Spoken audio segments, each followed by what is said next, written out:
Hola Pablo, Hola, ¿qué tal, Juan Carlos? hablemos de la conformación del sistema universitario moderno. Bueno, podríamos decir que ese proceso es un proceso que se inicia en la década de 1880.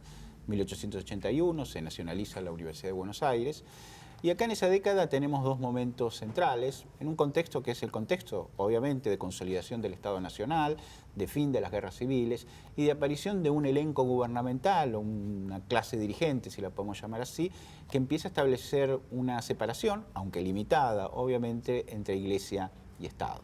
Y ahí nosotros podríamos reconocer dos episodios importantes. El primero de ellos es el episodio que tiene como protagonista Ramón J. Cárcano.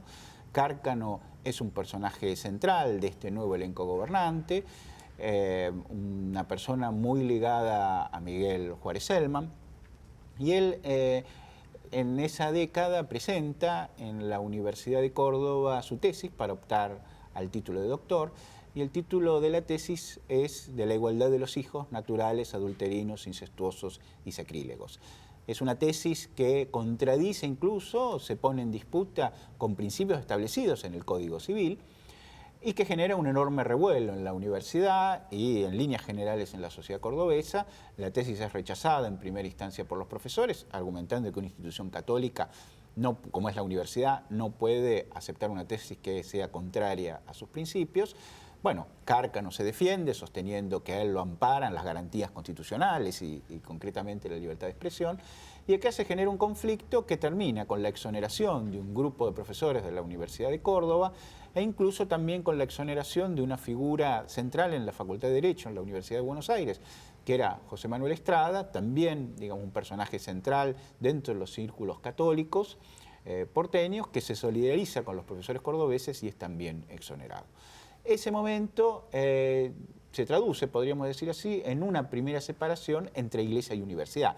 Se rompe esta relación estrecha que venía de la época y de los tiempos coloniales. Entonces, esto es un primer elemento importante para poder entender este proceso de conformación del sistema.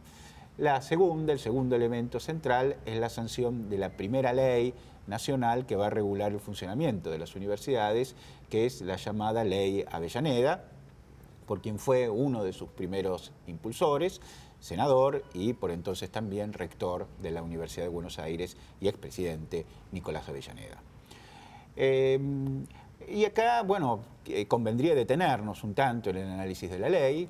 La ley es una ley sencilla, breve, cuando uno la compara, por ejemplo, con la ley actual, es asombrosa, ¿no?, las diferencias, porque es una ley que da márgenes para poder construir y armar distintas cosas en lo que tiene que ver con la regulación del funcionamiento del sistema universitario.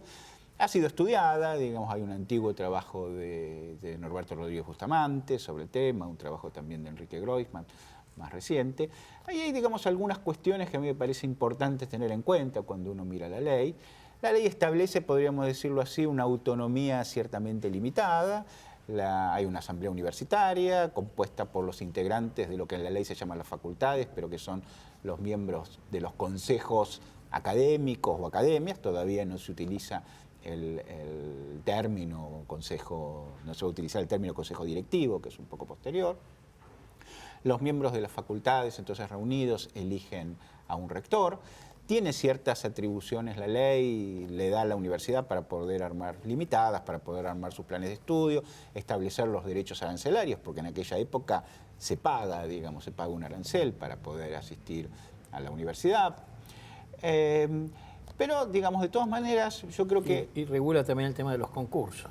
Claro, bueno, ahí me parece que hay un tema que es fundamental, a eso quería ir. Quizás hay dos cuestiones que me parece que sería importante atender cuando uno analiza la ley. Primero, hay un elemento que constriñe, limita claramente la autonomía universitaria, que es el método de designación de los profesores, ¿no? Avellaneda era partidario de los concursos, ¿no? Digamos, pero no fue ese el sistema que primó finalmente en la ley. La ley establece la presentación de ternas por parte, primero en realidad de los consejos académicos, de las academias, y después del Consejo Superior, que debe elevar una terna al Poder Ejecutivo, y el Poder Ejecutivo tiene la potestad de elegir a los profesores titulares. Recordemos que esa iniciativa es del ministro de Educación. Claro, exactamente. exactamente. Que se impone sobre el criterio, senador exactamente, Avellaneda. Claro. Ahí, digamos, está muy bien la observación, digamos, el asegurar que esa potestad quede en manos del Poder Ejecutivo es una cuestión fundamental que se impone en el debate. La otra cuestión, que es un tanto confusa cuando uno mira la ley, porque hay que mirar la ley, hay que mirar el debate parlamentario también, es la forma de integración de los consejos académicos que gobiernan las facultades. Y esto es fundamental también porque, digamos, lo que se ha ido imponiendo, que en verdad viene del periodo anterior, pero que se impone definitivamente en la década de 1880, es claramente esta organización en base a las facultades, ¿no? Es decir, el centro de poder, el centro de gobierno y administración de las universidades recae concretamente en las facultades. Y ahí las facultades están, digamos, la ley tiene algunas ambigüedades, pero digamos, en definitiva lo que establece son consejos académicos de unos 15 miembros, de los cuales se supone 5 5 de esos cargos corresponden a los profesores que dirigen aulas, ¿no? Que nosotros podríamos traducirlo, son básicamente los profesores titulares. El resto, lo que se supone, está en manos de personas que no pertenecen a ese cuerpo docente, para decirlo de alguna manera.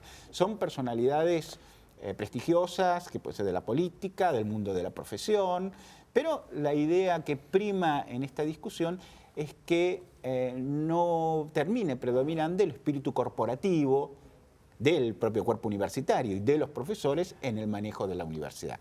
De alguna manera es que personalidades relevantes de la sociedad le pongan un límite al poder y al gobierno de los profesores. Entonces, este es, digamos, básicamente los elementos fundamentales que establece el ordenamiento de la ley Avellaneda, la capacidad que tiene el Poder Ejecutivo, la potestad que tiene el Poder Ejecutivo para designar a los profesores titulares y, digamos, un gobierno en el cual esos mismos profesores titulares están de alguna manera en minoría.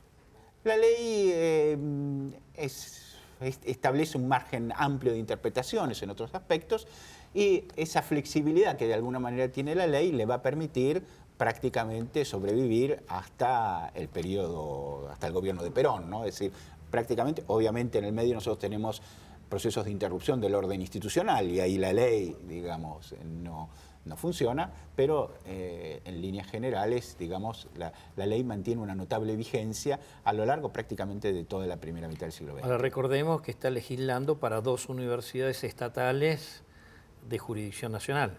Sí. Sí. Esto deriva a otro problema que se discute en la época, que es lo de los títulos habilitantes. Claro. Bueno, pero ahí hay también otro problema central. Digamos, la ley le permite a las universidades, obviamente, la emisión de los títulos. Y yo creo que ahí nosotros podemos entrar a analizar otro tipo de problemas que van un poco más allá de la ley, ¿no? Porque la ley no establece tajantemente qué es lo que espera la sociedad argentina de sus universidades, ¿no? ¿Qué significan los títulos? Exactamente. Si acreditan, ¿no?, una formación académica y además habilitan o no para un ejercicio profesional. Claro. Pero ahí hay una cuestión que uno podría decir, bueno, es parte de una antigua tradición que, digamos, uno lo puede remontar también a periodos anteriores. Uno se podría preguntar qué funciones cumplen las universidades en ese periodo en la Argentina. Y yo diría, podría suponer, bueno, hacen investigación científica. Yo diría, poco y nada, digamos. No, sí. Esa no es la función de la universidad. Enseñan, sí, obviamente, digo, es una función central, obviamente, de una institución universitaria, pero tienen otra que es central, que es la habilitación, ¿no? Es decir, las universidades otorgan títulos que habilitan a un individuo para el ejercicio de una profesión liberal. Como iba a decir un estudioso de la situación universitaria de aquella época, Ernesto Quesada, son las instituciones que en nombre del Estado certifican la aptitud de un individuo para el ejercicio de una profesión liberal, ¿no? Rescatado de la reforma napoleónica del sistema universitario francés. Exactamente. En definitiva. Exactamente. O sea, abrevamos, mientras en la colonia abrevábamos del sistema colonial español, a partir de la independencia, y particularmente en el sistema universitario, adoptamos el modelo francés, claro, no el modelo sajón. No. Obviamente, digamos, porque nosotros podemos encontrar otros modelos en el mundo que separan las dos cuestiones. Claro. Para nosotros es algo natural que estén unidas, ¿no? Es decir, porque vivimos en un sistema donde estas cuestiones, en verdad, donde la universidad cumple esa función, la vemos ya como algo natural. Cuando uno examina un poco y lo compara con otros sistemas, a veces la universidad, en algunos, se ocupan de la cuestión fundamentalmente académica, y hay otras oficinas del Estado que se ocupan específicamente de la habilitación profesional. Acá no, acá es la universidad la que centralmente, digamos, cumple esa función de otorgar el título que habilita para el ejercicio de una profesión. Yo diría, ese fue un gran tema, el tema del profesionalismo fue un gran tema de debate sobre la universidad, ¿no? Sobre las funciones de la universidad, sobre los déficits y sobre los problemas, y las críticas que se le hacían a la universidad venían en gran medida a partir de esta cuestión, ¿no? Del hecho de que la universidad dejara en un segundo plano y a veces, digamos, estuviera ausente de la vida universitaria otras dimensiones que en otros lugares eran centrales, como podía ser la investigación científica, la actividad cultural, el desarrollo de las disciplinas humanísticas, el arte en alguna medida también.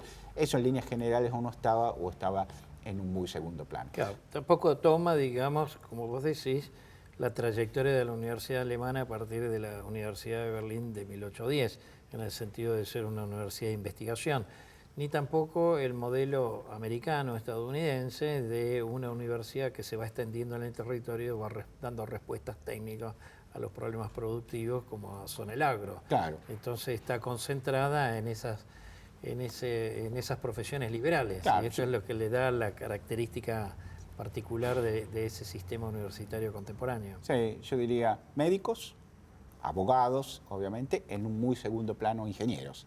Eso es lo que forma la universidad. Y ahí hay que tener en cuenta algunos aspectos también. Vos mencionabas antes el peso del modelo napoleónico.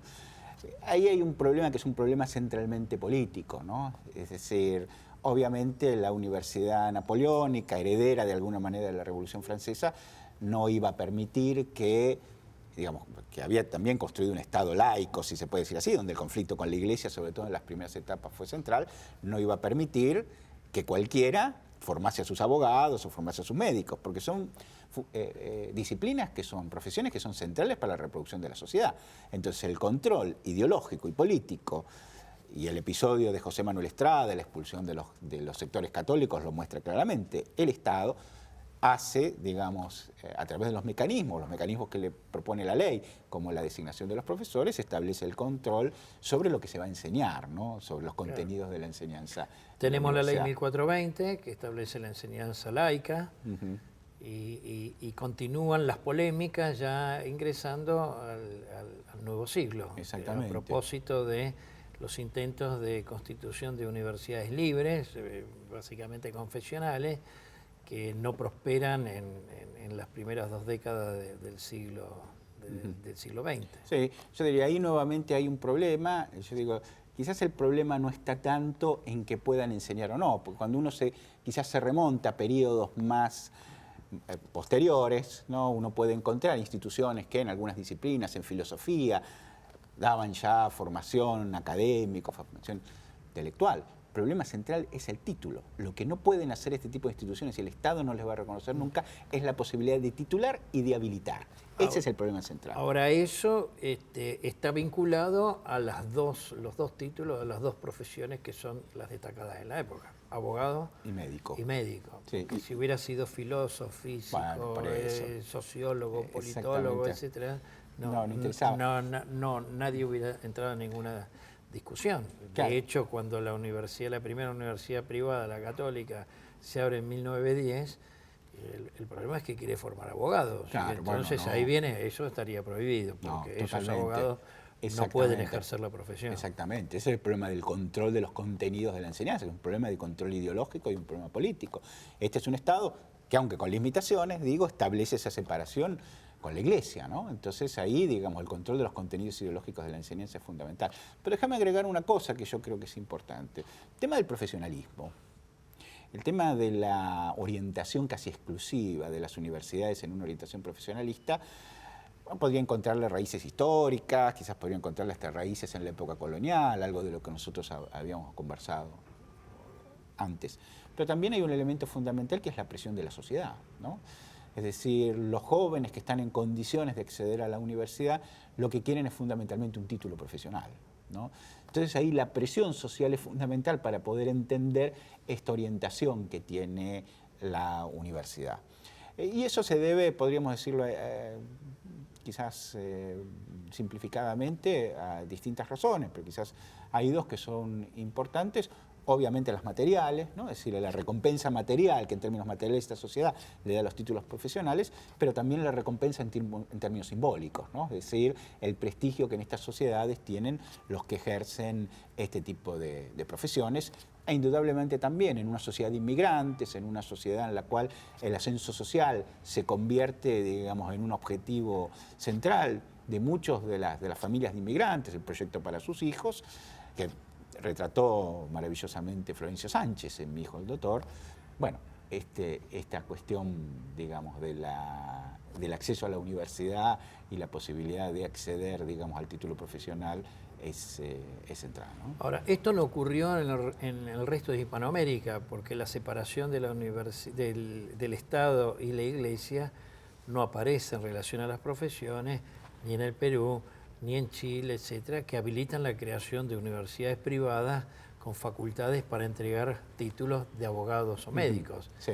Es un rasgo característico de la generación del 80 y del triunfo, digamos, de la facción o la expresión laica vis a vis la expresión católica. Exactamente, ¿no? Es decir, es una característica muy propia de la Argentina, de predominio de estos grupos positivistas, para decirlo de alguna manera, ¿no? Es decir, ligados a la figura, en principio, de Julio Argentino Roca, ¿no? Ligados a este Liga de Gobernadores, ¿no? El Partido Autonomista Nacional, digamos, que cumplió en ese sentido. Y que en todo caso explica el desarrollo tardío de la universidad privada en Argentina, que recién hay que remontarse a 1958, la apertura de universidades privadas, ¿no? Muchas de ellas originarias, de origen confesional, que eran como que tenían una deuda histórica, y de ahí la Pontificia de la Universidad Católica de Buenos Aires o la Católica de Santiago del Estero de Santa Fe, pero recién en 1958, en términos comparativos con el resto de Hispanoamérica, no hablo de Brasil. No, está bien, y déjame agregar también una cuestión: cuando uno mira las discusiones de la Junta Consultiva que había creado el gobierno de la Revolución Libertadora, que dio lugar, en las que se discutió el decreto 6.403 y su artículo 28, cuando uno mira el debate está puesto también en la habilitación. Exactamente. En la habilitación, digamos. O sea, el tema de la habilitación es permanente. Es central, y el control que tuvo el Estado, lo tuvo durante algunos años sobre los títulos que se emitían en esas universidades. Bueno, revela también que el Estado siguió manteniendo cierto control, que después, digamos, dejó de lado, ya tengo entendido, a finales de los años 60, principios de los 70, ¿no? Lo dejó de tener después de las primeras 10 cohortes de egresados de cada universidad, que estaban sometidos a un examen de Estado. Pero para concluir el tema, y siendo más en épocas más recientes, en realidad el origen de la acreditación de la calidad de las carreras de profesiones como abogacía, medicina u otras, que se entiende que comprometen el interés público, deviene de eso. O sea, deviene que si el Estado finalmente es el que a través de la universidad habilita para el ejercicio profesional, el Estado no puede desentenderse de la calidad de esos egresados en cuanto al interés público comprometido. Claro.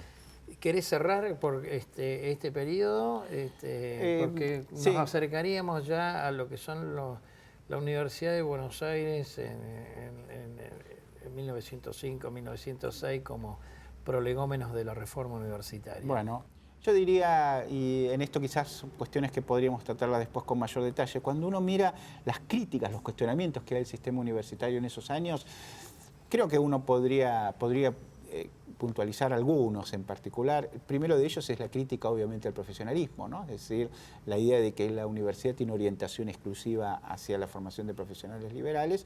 Y hay una segunda crítica muy importante que es un poco más compleja, pero era muy discutida en aquellos años, el efecto negativo que tiene este tipo de orientación universitaria sobre la formación de las élites dirigentes. Y esto es algo que se discute mucho en relación al papel que cumplen las facultades de Derecho, que son el lugar donde se sociabiliza la élite dirigente, porque hay un diagnóstico en esos años muy crítico de la política en la Argentina, en el sentido de que la política es puramente lucha facciosa, que no hay proyectos de transformación institucional, digamos, que no hay proyectos de cambio sustantivo, de discusión del orden público, del orden político, y esto tiene que ver fundamentalmente con el hecho de que quienes van a las facultades de Derecho aprenden mucho derecho comercial, civil, penal, las cosas que les sirven en definitiva para el desarrollo de la profesión, y aprenden mucho menos derecho público, derecho constitucional, derecho administrativo, que son los saberes necesarios para el hombre de Estado. Entonces, cuando uno empieza a ver qué es lo que se discute sobre la universidad en esa época, tenemos estos dos ejes, ¿no? Es decir, el impacto negativo que el profesionalismo tiene sobre la élite política y el impacto del profesionalismo en general, en la medida en que esto implica dejar la investigación científica, dejar la actividad cultural en un segundo plano. Y relacionado con esto también, la Argentina es en esos años un país que tiene también de parte de sus élites dirigentes un diagnóstico negativo en lo que tiene que ver con su configuración, podríamos decirlo así, intelectual. Es un país en el que la gente, gran parte de los integrantes de esta sociedad están pensando más en su ascenso social, en su prosperidad material, y hay pocos valores que den identidad, que permitan construir un proyecto común.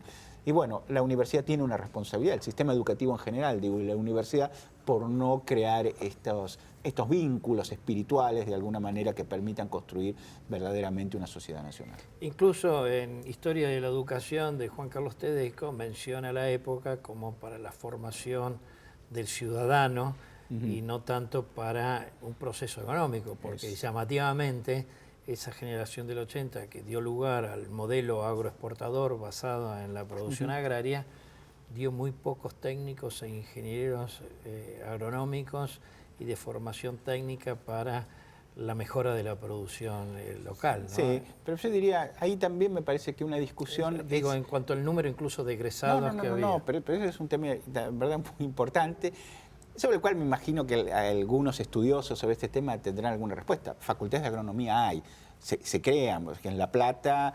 1905. Exactamente, se crean en Buenos Aires en 1909, sobre el Instituto de Agronomía y Veterinaria de la provincia, sobre el Instituto de Agronomía y Veterinaria Nacional.